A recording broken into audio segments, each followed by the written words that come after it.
Hey everybody, I am back with some more Stephen King news. I was hoping that this would be breaking news, but I'm pretty sure these three things are well known by this point. So I don't know if it's not breaking news, is it broken news potentially? Or maybe just news. But anyway, I've got three cool things to share, three cool things to talk about in this video, so let's get to it. Okay, so the first thing that was officially announced, Stephen King's next new book, which will come out May 27th, 2025, will be entitled Never Flinch. So a couple of weeks ago, I saw this news, which was brand new to me, break on liliaslibrary.com. And right away, I thought I need to bookmark this page so I can come back here, I can read all about it, and I can make a breaking news video. I saw it in the morning, and by the time I came back later that day in the evening, the post was gone. And that made me kind of second guess the news in the first place. Was it subject to change? Did it change? Did Lilia break something that wasn't yet ready to be broken? I didn't know, but that gave me cold feet, and I held off on doing a breaking news video. But that news immediately, it broke all over the place. The book, I think, was posted for sale in UK book-selling sites. Cemetery Dance jumped right on the bandwagon and announced that they will be doing a slipcase for Never Flinch. So yeah, broken news. It's broken, long broken, but it's still cool, and it's still relatively new, and it's upcoming, so I wanted to talk about it. So Never Flinch is the book that was initially teased as Always Holly, which I thought was kind of maybe a bit of a tweak to the constant readers who had started expressing some frustration with Holly and Stephen King's like going back to Holly over and over and over. So I thought maybe there was a chance that that title would change, because Always Holly as the sequel to Holly sounded, it just sounded a little off to me, a little funny. But anyway, the book has officially been retitled Never Flinch. It comes out May 27th, 2025. And here's the blurb that was originally shared on Lilia's library, which was then deleted, but was then copied and shared other places.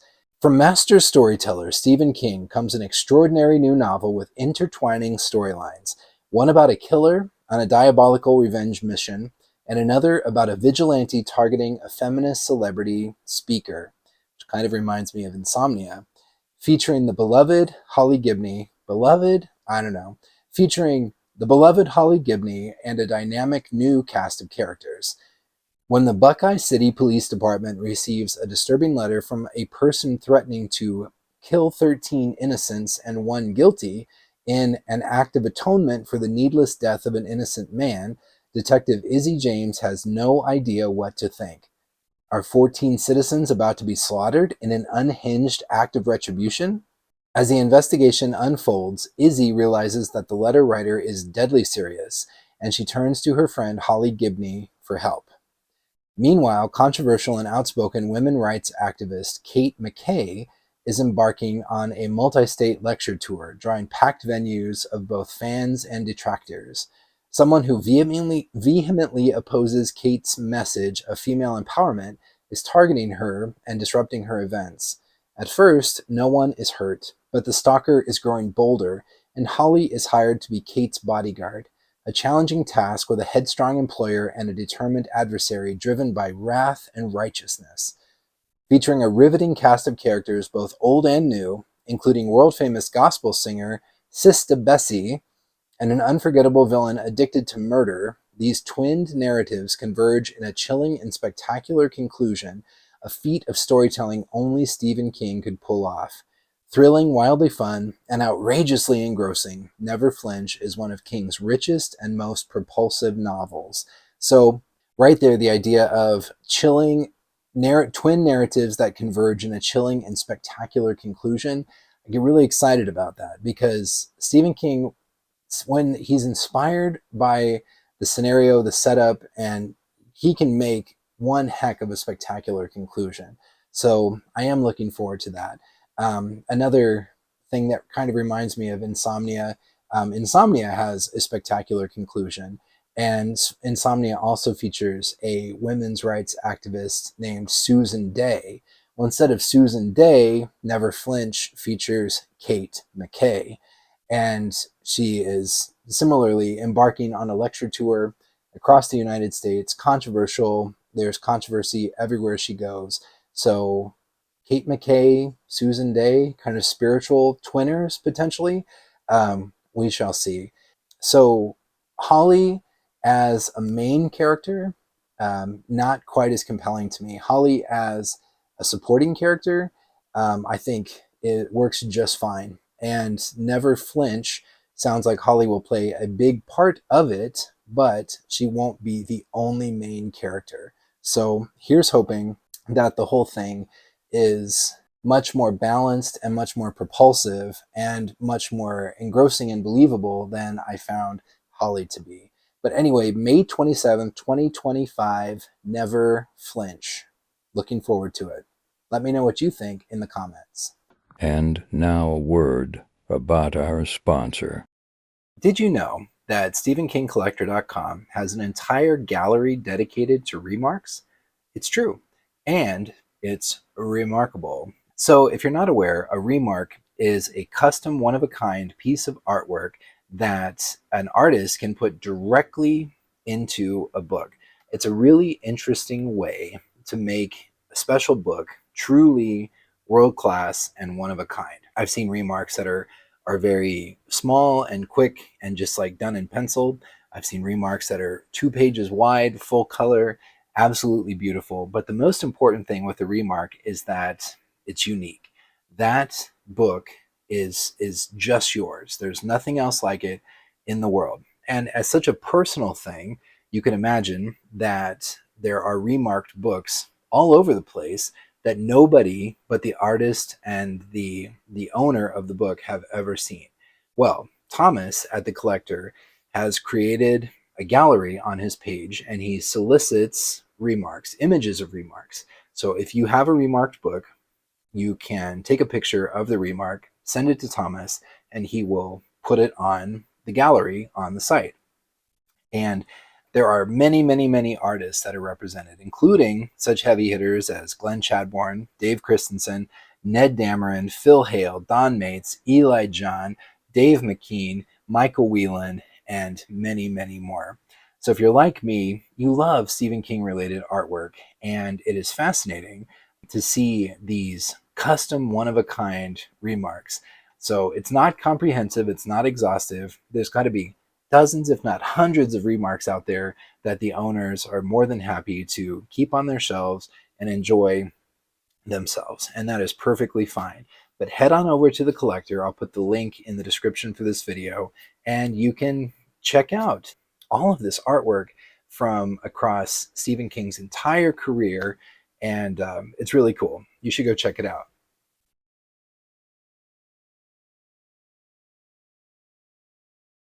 The next thing I wanted to talk about today is an upcoming new anthology book, which is kind of exciting, and I just learned about it the other day. I think this one has been in the works for a while, so probably old news to many of you, but it was new news to me, so I wanted to share it. And that is the upcoming anthology, The End of the World as We Know It. And take a moment for that song to get stuck in your head. The End of the World as We Know It, New Tales of Stephen King's The Stand, with an introduction by Stephen King. But the anthology features dozens, apparently, of different authors writing stories set in the world of The Stand, which is a really, really interesting idea. So this is coming August 19th, 2025 from Gallery Books, and is slated to come in at approximately 800 pages.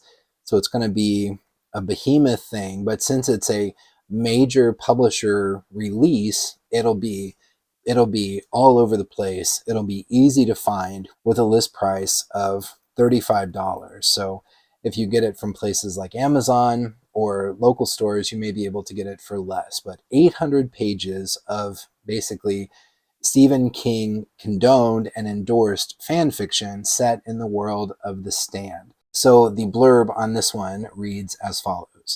Since its initial publication in 1978, The Stand has been considered Stephen King's seminal masterpiece of apocalyptic fiction, with millions of copies sold and adapted twice for television. Although there are other extraordinary works exploring the unraveling of human society, none have been as influential as this iconic novel. Generations of writers have been impacted by its dark yet ultimately hopeful vision of the end and new beginning of civilization and its stunning array of characters. Now, for the first time, Stephen King has fully authorized a return to the harrowing world of The Stand through this original short story anthology as presented by award-winning authors and editors Christopher Golden and Brian Keene. Bringing together some of today's greatest and most visionary writers, The End of the World as We Know It features unforgettable, all-new stories set during and after, and some perhaps long after, the events of The Stand. Brilliant, terrifying, and painfully human tales that will resonate with readers everywhere as an essential companion to the classic best-selling novel. It's an interesting concept. Stephen King endorsed, Stephen King approved collection of additional fiction related to one of his most iconic works. So to me, I'll admit, The Stand has never been my favorite, but I hope that this collection does really, really well and perhaps spurs other such collections related to other works of Stephen King. So Stephen King is in his mid-70s. He's following his muse every day, evidence of which is yet another Holly novel. So as much as I would like for him to write an official sequel to The Stand, it's probably not going to happen. So this is an interesting way to get more content from different voices and different perspectives related to that world, which I'm really excited about. Ultimately, honestly, I hope that this does really well so that there might be such a collection related to the Dark Tower world, in specific, Lud. I think I mentioned this in my Return to the Dark Tower video about the Wastelands, but I want to learn more about Lud. I want to learn more about the old people, the machines, the fall of Midworld, all of that. But an entire anthology set in Lud would be fantastic, phenomenal to me. So hopefully this collection, The End of the World as We Know It, is a harbinger of good things to come in terms of additional work related to the Stephen King universe. Let me know what you think in the comments. Are you excited about this? Are you going to pass this one by? What do you think? And if not The Stand, is there a particular book or part of the Stephen King universe that you would like to see such a collection focused on in the future? Let me know in the comments. And finally, I do want to talk about Stephen King's, it's already gone viral, it's already all over the place, but his recent tweet on social media, is posting on social media about what he is currently working on. There's a picture of a t-shirt with the slogan, "All things serve the beam," and Stephen King says, "I'm back in Midworld and the territories. Don't know if it will develop into anything. I never know, but it's good to be back." Now, I sincerely doubt that Stephen King would put something out there like that. I mean, I think he's managing expectations, right? He's going to say, I don't know, maybe, we'll see. But it seems like it would be a jinx. I'm not particularly superstitious, but I don't think that if I had written, 100 pages of a several hundred page long manuscript, that I would go on social media and say, hey, guess what I'm working on? Especially if it's something as big, as impactful as potentially a new Dark Tower. He says he's in the territories, which probably means, hopefully, that he is working on the third Jack Sawyer book, which was hinted at several months ago. So Peter Straub, of course, has passed away, but before Peter Straub passed away, he, I guess, had an outline or an idea for a third Jack Sawyer book that he shared with Stephen King. So it could be, if it is a third Jack Sawyer book, I have no doubt that it would come out as Stephen King and Peter Straub, which would be really, really cool. And potentially, he's trying to kill two birds with one stone. I mean, the Talisman is set in America and in the territories. which seems adjacent, maybe a parallel universe to Midworld, but isn't really explicitly tied together. Black House goes a little bit farther in seemingly tying them together, at least tying Jack Sawyer to Midworld. It's not 100% clear to me if the territories and Midworld are one and the same, even in Black House.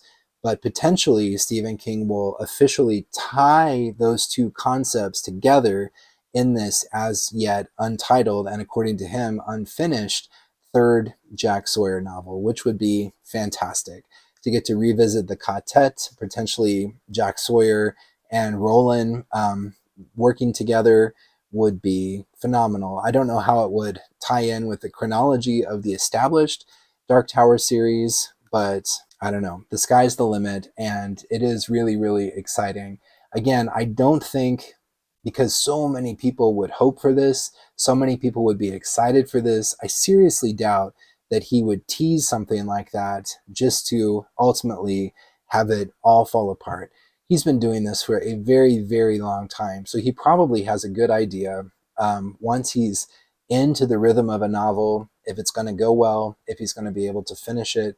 And so I would take that as a pretty likely sign that there will be a third Jack Sawyer and potentially a ninth Dark Tower book, all wrapped up together as one. And to have a new book with Stephen King and Peter Straub's names on the front cover would be truly epic, iconic, and honestly pretty emotional. So what do you think? If you've seen this post, what did you make of it? How far along do you think Stephen King probably is? Is this book done? Is it locked and loaded? Will we get it potentially late 2025 or in 2026? Let me know your thoughts on that in the comments. If you had to prioritize a third Jack Sawyer book or a ninth Dark Tower book, which would you prefer? Let me know that in the comments as well. Let me know all your thoughts about all the things. I look forward to hearing what you have to say and what you are most looking forward to in the Stephen King universe. Will this be the final appearance of Holly Gibney? Will she be phased out in this next book? Who knows? Would you like for that to happen? Or has Holly kind of grown on you? Let me know. But anyway, as always, thank you so much for your support. Thanks to Thomas for sponsoring the channel. Thanks to my compatriot Noah for his support in helping show the materials that I don't have. Thanks to you, the viewers, for your constant viewership. I really appreciate your support. And wherever you are, I hope you take care of yourselves, and I will talk to you later. Bye.